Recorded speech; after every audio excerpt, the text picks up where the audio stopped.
Hello everyone, जय माँ काली। आज का ये वीडियो बहुत खास है क्योंकि इस वीडियो में हम लोग बात करेंगे how to manifest money, how to get comforts. और जो लोग पैसे की परेशानी से या फिर मटेरियलिस्टिक लाइफ जीने में प्रॉब्लम फेस कर रहे हैं या उनकी लाइफ में कुछ ऐसी प्रॉब्लम्स आ रही हैं, बार बार रुक जाता है, पैसा रुका हुआ है, जो पैसा नहीं आ रहा, या फिर उनका बिजनेस का फ्लो रुका हुआ है, मनी फ्लो रुका हुआ है, तो आज हम लोग ऐसी क्या एक टेक्निक यूज कर सकते हैं। वैसे तो बहुत सारी टेक्निक्स हैं, बट आज मैं एक बहुत इंपॉर्टेंट टेक्निक डिस्कस करने वाली हूँ जो बेस्ड है यंत्र, तंत्र और मंत्र पर। अब लोगों के अंदर ना बहुत गलत फहमी है इस चीज को कि तंत्र अगर हम करते हैं तो तंत्र is totally talking about the destruction, वो डिस्ट्रक्टिव एनर्जी है। बट ऐसा नहीं है। तंत्र के बिना यंत्र, तंत्र और मंत्र ये तीनों ना एक दूसरे के पैरेलल चलते हैं, बहुत क्लोजली कनेक्टेड हैं। किसी एक चीज को भी अगर आप छोड़ दोगे ना तो वो प्रोसेस कंप्लीट नहीं हो पाएगा। एक सिंपल से एग्जांपल देखो, यंत्र क्या है? आपकी कार।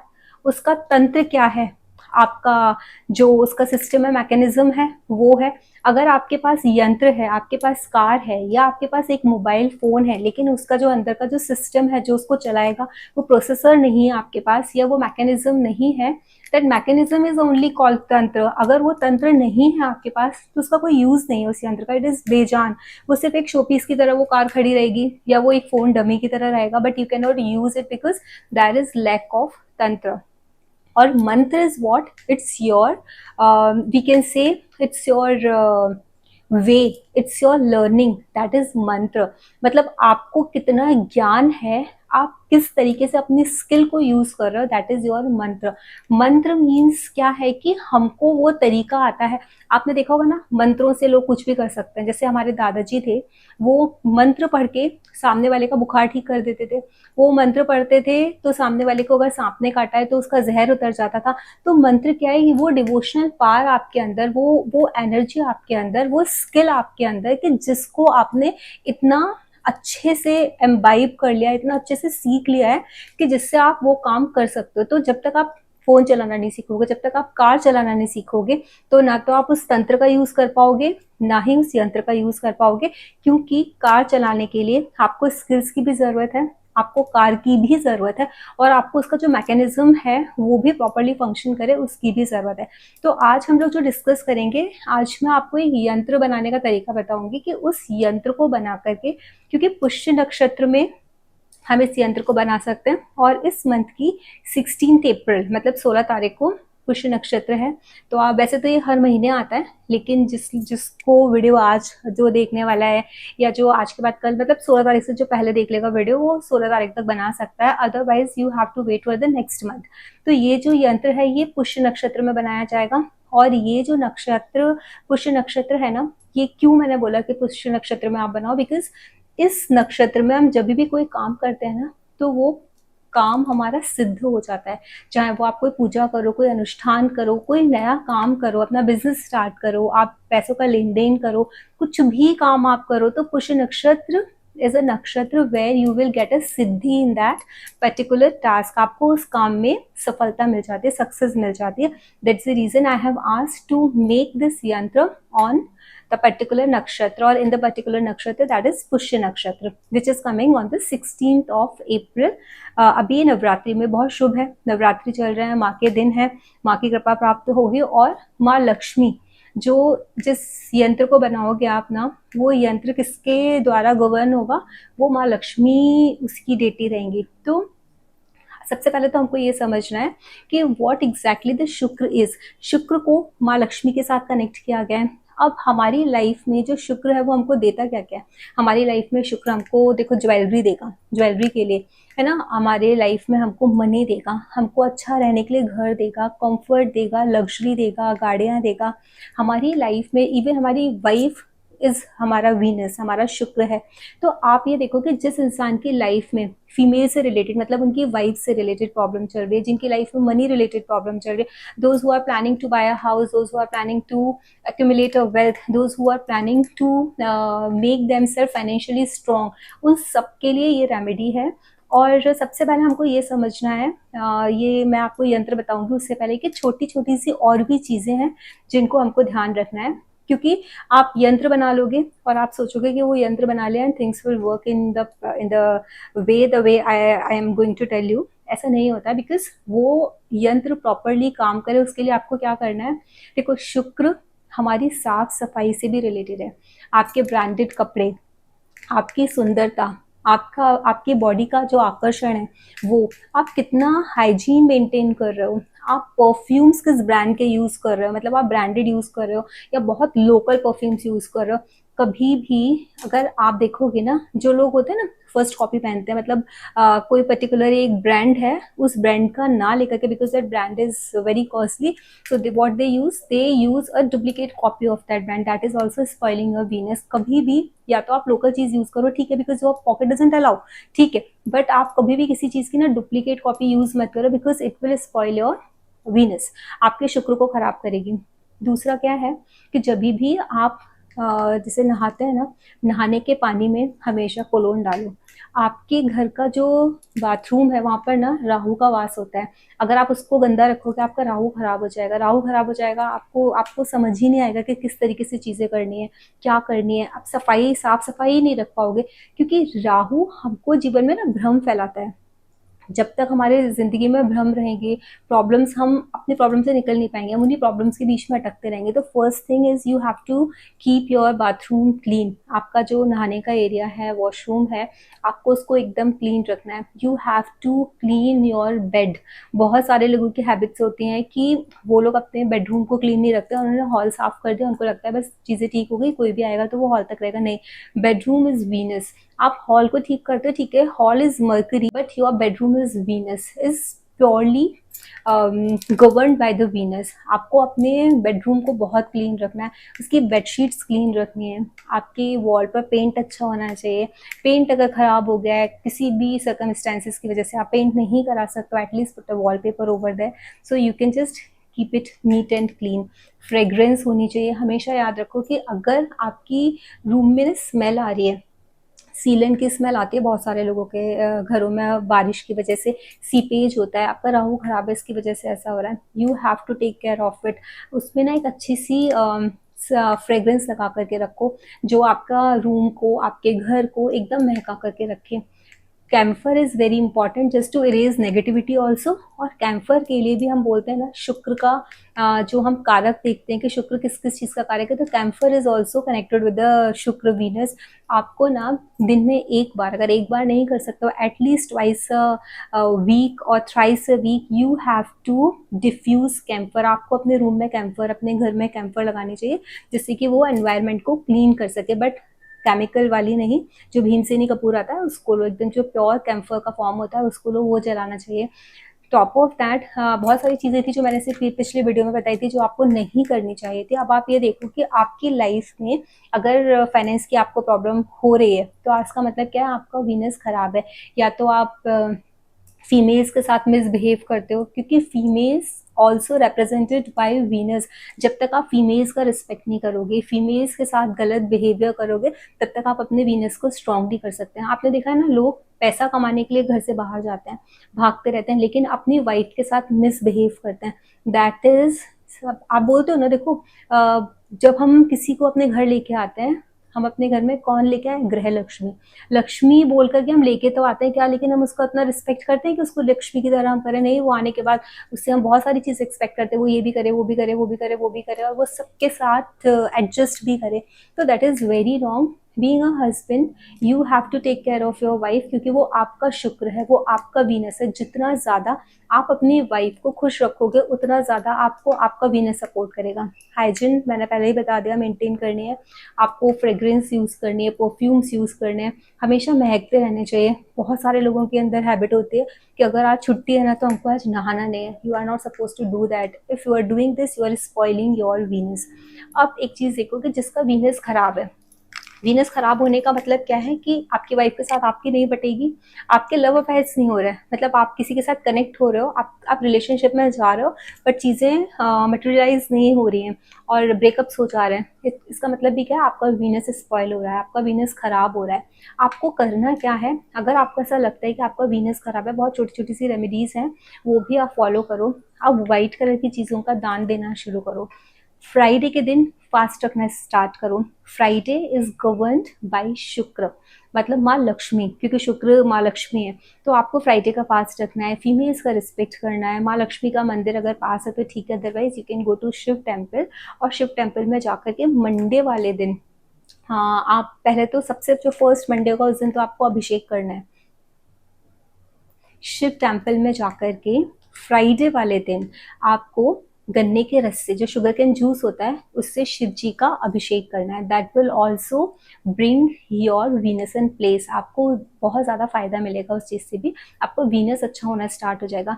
वाइट चीज़ों का दान करो, चीनी का दान करो, दही का दान करो, दूध का दान करो, और वाइट कलर की मिठाई का भोग लगाओ वहाँ पर और सबको बांट दो। वहाँ पर जितने भी लोग बैठे हुए हैं उनको जितना भी आप मीठा खिला सकते हो मीठा खिलाओ। स्पेशली वाइट कलर की स्वीट्स लेके जाओ, वाइट कलर की स्वीट्स खिलाओ, दही बांट दो। तो इस तरीके की छोटी छोटी सी चीज़ें, चावल का दान दे सकते हो। ये छोटे छोटे से आप रेमेडीज़ को अपनी लाइफ का एक पार्ट बना सकते हो। अब मैं स्क्रीन पर एक यंत्र डिस्प्ले करूंगी। You have to see that yantra, you have to draw this yantra on the bhojpatra. भोजपत्र, आप किसी भी पूजा की शॉप पर जाओगे, आप पूछोगे कि भोजपत्र कैसा दिखता है, हमको बताओ, और वो दिखा देंगे। You have to take a, देखो बड़े बड़े भी साइज के मिलते हैं, चार्ट फॉर्म में भी बहुत बड़े भी मिलते हैं, और एकदम स्क्वायर, मतलब बहुत 4x4, 5x5, 6x6 के भी छोटे स्क्वायर आते हैं। It's up to you how you want to make it. और दूसरा ये भी कर सकते हो आप, ताम्र पत्र पर भी आप ज्वेलर्स से बनवाओगे ना, तो इट शुड बी ऑन पुष्य नक्षत्र। अगर आपके इतने कनेक्शंस हैं, आप ज्वेलर को बोल सकते हो कि इस पर्टिकुलर डे पर ही आपको बनाना है, देन इट्स फाइन। अदरवाइज भोजपत्र इज द बेस्ट वे।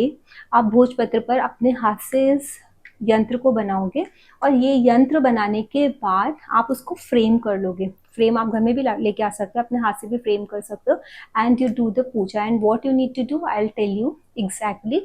सी, आप जो स्क्रीन पर यंत्र देख रहे हो, इसको कनक धारा यंत्र बोलते हैं। ये अपने आप में ही सिद्ध है, और भोजपत्र भी सिद्ध होता है, ऑलरेडी वो चार्ज होता है। क्योंकि जब आप भोजपत्र पर इसको बनाओगे ना, तो ये मंत्र पढ़ करके, जो मैं आपको मंत्र बताऊंगी, आप उस मंत्र को पढ़ के जब इस यंत्र को बनाओगे ना, तो आप ऑटोमेटिकली आप देखोगे कि ये यंत्र आपका चार्ज हो गया। और उसके बाद एक प्रोसेस है, वो भी बताऊंगी। और ये यंत्र बनाने के बाद a person needs to be very very disciplined, because इस यंत्र को बनाने के बाद अगर हम वो रूटीन फॉलो नहीं करेंगे, तो आप ये सोचो कि आपको इस यंत्र का कुछ बहुत ज़्यादा पॉजिटिव इम्पैक्ट मिलेगा, तो वो नहीं मिलेगा। देखिए, मैं ना काफ़ी टाइम से यंत्रों के ऊपर रिसर्च कर रही हूँ। अब जो ये पहना हुआ था, मैंने क्वेश्चन भी आए थे मेरे पास बीच में कि आपने ये क्या पहना हुआ है, but I did not reply because I did not find a result. तब तक मुझे पता नहीं चला था कि एग्जैक्टली इसका क्या रिजल्ट आएगा। तो आज की डेट में मैं ये बता सकती हूँ कि ये जो यंत्र है ना, वो किस तरीके से काम करते हैं वो मुझे समझ में आ चुका है, हाउ इट वर्क्स। इनकी एनर्जीज किस तरीके से काम करती हैं, हम किस तरीके से सामने वाले की एनर्जी के साथ इस यंत्र की एनर्जी को कनेक्ट करा सकते हैं, व्हाट आर द वेज। और दूसरा ये है कि कभी कभी ऐसा होता है ना कि हम लोग एक प्रॉपर यंत्र पेपर पर बनाते हैं और रख लेते हैं, और फिर क्वेश्चन ये है कि वेदर दिस पर्टिकुलर यंत्र विल वर्क और not.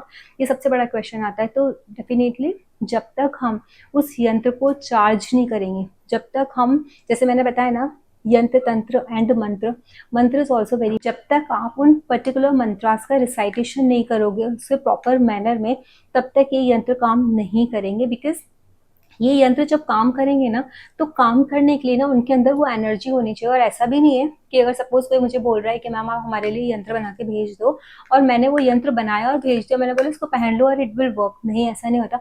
You also have to put efforts. मैंने एक बार बना दिया, चार्ज कर दिया, ठीक है, जो मंत्रास के साथ मैंने ना 50 यंत्र एक साथ रखे, चार्ज किए, और मैंने सबको भेज दिए, बट वो आपकी एनर्जी के साथ तब कनेक्ट करेंगे जब आप भी उस रूटीन को फॉलो करोगे, just to manifest the same energy what I have created for you. जब तक मेरे क्रिएट करने से बहुत सारे लोग मैंने देखे हैं कि हम आपके लिए ताबीज बना के देते हैं, हम आपके लिए यंत्र बना करके देते हैं, आप उसको पहनोगे और आपके साथ ये लाइफ में हो जाएगा। ऐसे नहीं होता है, थोड़े दिनों के लिए वो काम करते हैं बिकॉज जब तक वो चार्ज हैं। लेकिन अगर आपको उनसे काम कराते रहना है, तो आपको यंत्र को खुद भी चार्ज करना आना चाहिए, और आपको खुद भी पता होना चाहिए। And it is very simple, once it is charge, पहली बार चार्ज करना, उसमें प्राण प्रतिष्ठा करना is a tedious task, but after that उस उनमें एक बार जब वो प्राण आ गए उस यंत्र में, तो यंत्र में प्राण आने के बाद उसको जिंदा रखना इट्स इजी। उस एनर्जी को वापस से आपको इन्वोक नहीं करना है, that energy has already been invoked. आपको सिर्फ उसको कहते हैं ना नर्चर करना है, उसको बस कहते हैं ना संभालना है उस एनर्जी को।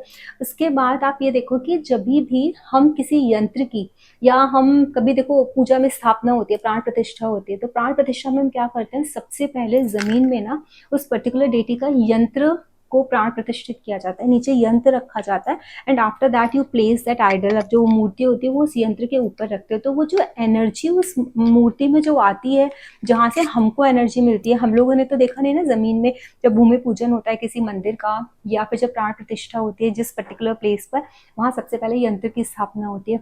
और बिना यंत्र के कोई भी काम पॉसिबल नहीं है। हाँ, एक तरीका है, when you are connected with the God, that is the very easiest way कि आप कनेक्ट हो जाओ, सरेंडर कर दो। But still, if you are trying some techniques to get particular thing in your life, to attract the particular things in your life, yantra has a very important role in that particular process. तो यंत्र जो मैंने ये बताया है, कनक धारा यंत्र, ये इतना पावरफुल है, इसके लिए आपको कुछ नहीं करना।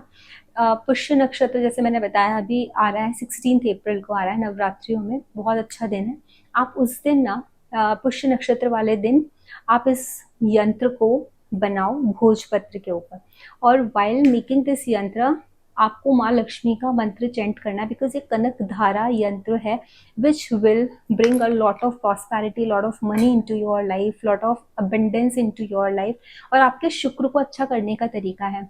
दूसरा, आपको क्या मंत्र का चैंट करना है जब आप इसको ड्रॉ करोगे, एम ह्रीम श्रीम महालक्ष्मी नमः। इस मंत्र को चैंट करते करते करते करते you have to draw this mantra, and on the very first day you have to complete. और आपको एक चीज़ और बता देती हूँ मैं, जब भी आप यंत्र बनाओगे ना, तो सिर्फ भोजपत्र को ऐसे ही मत रख देना, बिकॉज वो जो आपने जो बनाया है ना, वो उसकी जो लाइन्स वगैरह है ना, वो खराब नहीं होनी चाहिए। It has to be proper, और उसको ना उसी टाइम में एक फ्रेम में डाल दो। खुद भी हैंडमेड जो फ्रेम्स आता है, फ्रेम में आपने लगाया, उसे पीछे से पिन कर दिया, और वो आपका रेडी हो गया। And after that you have to perform the ritual which I am talking about. You have to lit a ghee lamp, आपको एक दिया जलाना है घी का, फिर आपको अगरबत्ती जलानी है, धूप बत्ती जलानी है, उसके लिए नैवेद्य रखना है, माँ लक्ष्मी के सामने उस यंत्र को रखना है। और ये कनक धारा यंत्र है, तो कनक धारा स्त्रोत का first day you have to recite it 11 times, 11 बार आपको कनक धारा स्त्रोत करना है। If it is very difficult for you to chant in a Sanskrit, you can chant in a Hindi also. 11 बार करो, और 11 डेज तक कॉन्स्टेंटली आपको डेली एक बार तो करना ही करना है। उस पर्टिकुलर टाइम पर आप एक टाइम डिसाइड कर लो कि this is a time where you need to invoke this mantra, this is a process to invoke that mantra yantra, क्योंकि सबसे ईजिएस्ट वे है कनक धारा यंत्र को हमको प्राण प्रतिष्ठित करना, इससे ईजिएस्ट और कोई वे नहीं है। और दूसरे यंत्रों के लिए हमको लाख सवा लाख जब करना, सवा लाख तो करने ही पड़ते हैं मिनिमम। जैसे कुबेर यंत्र अगर हमको उसकी स्थापना करना है, तो वी हैव टू चैंट अ मंत्र 1.25 टाइम्स। बट इसके लिए ये ऑलरेडी इतना सिद्ध मंत्र है, और ये जो टाइम भी आ रहा है वो भी बहुत अच्छा है। पुष्य नक्षत्र में बनाओगे, ये महीना किसी का छूट जाता है, नेक्स्ट मंथ बना लो, बिकॉज हर मंथ पुष्य नक्षत्र आता है। और आपको 11 डेज तक कॉन्स्टेंटली फर्स्ट डे 11 टाइम्स करना है Kanak Dhara Stotra, and after that every day on the same time you have to do the same process. दिया लगाना है, प्रसाद अर्पित करना है, सब कुछ करना है। After that you can change your time, आप अपने कनक धारा स्रोत को रीड करने का टाइम बदल सकते हो, कभी ऊपर नीचे हो जाएगा। मेंटेन रखोगे तो वो बहुत अच्छी बात है, लेकिन अगर मेंटेन नहीं रख पाते, ऊपर नीचे हो जाता है तो ठीक है। बट मैंने बोला था ना, कुछ रूल्स एंड रेगुलेशंस फॉलो करने हैं। उस दिन अगर आप लोग नॉन वेजिटेरियन हो, you are not suppose to have non vegetarian, मतलब you are not suppose to have non veg food during the sthapana of this yantra. Also you are not suppose to take a tamasik food, आपको तामसिक food नहीं लेना है, avoid करो। आप अगर garlic onion ले रहे हो तो वो भी नहीं लेना है, बिकॉज ये जो दिन है ये बहुत पवित्र दिन है नवरात्रि के। नवरात्रियों में तो कोई भी नहीं खाता, बट स्टिल अगर उसके बाद, क्योंकि ये कंटिन्यू रहेगा 11 डेज तक, तो अगर आपको लगता है कि आप खाते हो या आपकी एक लाइफ का पार्ट है, तो प्लीज़ आप इस यंत्र की स्थापना मत करो, बिकॉज ये जो यंत्र है ना, इन यंत्रों में बहुत स्ट्रॉन्ग एनर्जीज होती हैं। अगर आप लगता है आपको कि आप 11 दिन बिना लहसुन प्याज का खाना खाए रह सकते हो जब तक इसकी प्राण प्रतिष्ठा कर रहे हो, तो आप करो। स्पेशली फ्राइडे वाले दिन you are not suppose to take non veg. और आपको डेली जब इस मंत्र का जब आप जाप करोगे, मतलब कनक धारा स्त्रोत करोगे, क्योंकि आपको उसकी एनर्जी को नर्चर करने के लिए every day you need to recite this Kanak Dhara stotra. बहुत कभी कुछ ऐसा रेयर है कि जिसकी वजह से आपको टाइम नहीं मिला, आप नहीं कर पाए, तो ठीक है, अदरवाइज दिया लगाना है आपको, वहाँ बैठ करके एसेंस स्टिक भी लिट करनी है और आपको कनक धारा स्त्रोत का पाठ करना है। अगर आप नॉन वेजिटेरियन हो, खाते भी हो, तो प्लीज़ खाने से पहले अपनी पूजा कर लो और उसके बाद you can have that food. उस चीज़ के लिए कोई प्रॉब्लम नहीं, लेकिन ड्यूरिंग 11 डेज जब आप प्राण प्रतिष्ठा में हो तब आपको नॉन वेजिटेरियन या तामसिक फूड नहीं खाना है। तो ये वीडियो था आज हमारी माँ लक्ष्मी को प्रसन्न करने के लिए। क्या तरीका है जिससे जो लोगों की लाइफ में बिजनेस में प्रॉब्लम है, मैरिड लाइफ में प्रॉब्लम है, देखो मैरिड लाइफ की प्रॉब्लम भी खराब शुक्र की निशानी है। If you want to make your married life very strong, if you want to make your married life very happy, you need to please Maa Lakshmi, आपको माँ लक्ष्मी को खुश करना है, बिकॉज लक्ष्मी आपकी पत्नी है और आपको अपनी लाइफ में कंफर्ट्स को अट्रैक्ट करना है, तो भी माँ लक्ष्मी को प्रसन्न करना बहुत ज़रूरी है। 20th अप्रैल से मेरी क्लासेस स्टार्ट हो रही हैं। 15, 16 एंड 17 3 दिन, मतलब अप्रैल में हम लोग एक वर्कशॉप कंडक्ट कर रहे हैं। उस वर्कशॉप में आपको ये पता चलेगा। 20th अप्रैल से मेरी एस्ट्रोलॉजी की क्लासेस स्टार्ट हो रही हैं और डिस्क्रिप्शन बॉक्स में मैंने एक चैट का लिंक दे रखा है, व्हाट्सएप चैट का, you can join that link. और उसके बाद हम लोग 15, 16 एंड 17 अप्रैल को फ्री वर्कशॉप कर रहे हैं 3 डेज की, जिस वर्कशॉप में आपको ये पता चलेगा what exactly you are going to learn in this course, what is my pattern of teaching, whether you are comfortable with it और नॉट, जिससे आप आराम से डिसीजन ले सको कि आपको क्या सीखने को मिल रहा है, आपको समझ में चीज़ें आ रही हैं या नहीं आ रही हैं। इसके लिए सिर्फ ये 3 डेज की वर्कशॉप रखी गई है। So those who are interested, please join the link and get all the information in the group, and we will meet soon in the workshop. Jai Maa Kali.